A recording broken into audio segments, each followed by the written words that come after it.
गजा में इसराइली फौजी कार्रवाई के 397 दिन हो चुके हैं। अल जजीरा ने अपनी रिपोर्ट में बताया है कि इसराइली प्राइम मिनिस्टर बेंयामीन नेतन्याहू के कैसरिया हैफा में घर पर एक ड्रोन हमला हुआ है। ये हमला लुबनान से किया गया है, लेकिन जब इस ड्रोन में धमाका हुआ तो उस वक्त नेतन्याहू और उनकी बीवी घर में नहीं थे। उसने इसराइली मिलिट्री रेडियो के हवाले से कहा है कि शनिचर की सुबह लुबनान से होने वाले रॉकेट हमले में 13 लोग जख्मी हो गए हैं। उसे इसराइली मिलिट्री ने बड़ा सिक्योरिटी फ्लॉ करार दिया है। इसराइली अखबार यदियोत अहरोनोत ने बताया है कि नेतन्याहू के घर पर हमले के बाद इसराइल के तमाम सरकारी इमारतों पर सिक्योरिटी हाई अलर्ट में डाल दी गई है। अशर्क टीवी ने इसराइली प्राइम मिनिस्टर ऑफिस के स्पोक्समैन का ये बयान नकल किया है कि नेतन्याहू के घर पर जो ड्रोन हमला हुआ है उसमें कोई जख्मी नहीं हुआ। उनका घर मेडिटरेनियन के किनारे है, जिसका वीडियो हर जगह वायरल हो रहा है। उनके मुताबिक जब नेतन्याहू के घर पर ड्रोन हमला हुआ तो 2 ड्रोन को तो मार ही रह गया, लेकिन तीसरा निशाने पर लग गया। इस वाक़े के बाद वहां सिक्योरिटी एजेंसीज की टुकड़ियां पहुंच गईं। अशरफ चैनल ने नेतन्याहू के कैसरिया घर के करीब रहने वाले एक शख्स का यह बयान नकल किया है कि वहां कोई जोरदार धमाका हुआ, लेकिन कोई जख्मी नहीं हुआ।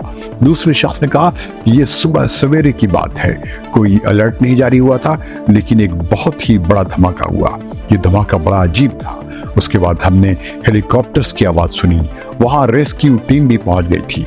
एक और शख्स ने कहा कि इस इलाके में इतना बड़ा धमाका हुआ, लेकिन अजीब बात है कि कोई अलर्ट नहीं जारी किया गया था। वहां एक ड्रोन घुस आया, हमने वहां उसके बाद हेलीकॉप्टर्स देखे, उसके बाद वहां काफी सरगर्मी नजर आई। एक बिल्डिंग को नुकसान पहुंचा था। ये एक मिरेकल था या मौजज़ा कि कोई ट्रेजेडी नहीं हुई। अल जजीरा के मुताबिक कैसरिया, जहां नेतन्याहू का फैमिली हाउस है, मेडिटरेनियन के साहिल पर है, जहां फलस्तीन का पहला पोर्ट या बंदरगाह है, जिसे रोमन बादशाह हेरोडोटस फर्स्ट ने बनाया था। इस कस्बे का नाम कैसरिया रोमन सीजर अगस्टस के नाम पर रखा गया है।